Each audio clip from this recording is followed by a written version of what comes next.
Sabi ko na nga ba eh, dito lang kita matatagpuan. Benny. Sakay na.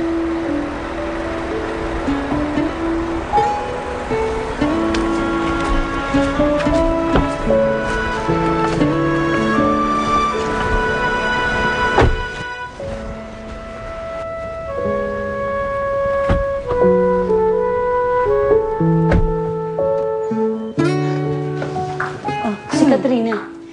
Umalis na. Panggabi daw siya ngayon. Saan ka pa talaga nagpupunta kapag umaalis ka?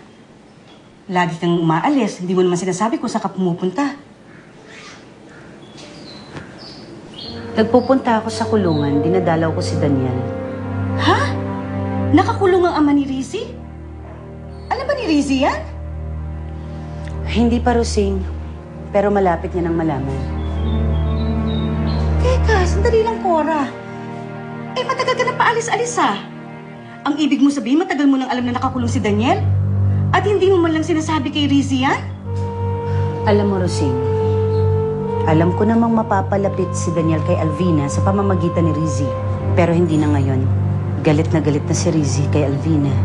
Lalo niya pag nalaman niyang si Alvina mismo ang pumipigil sa paglaya ni Daniel. Sigurado ako.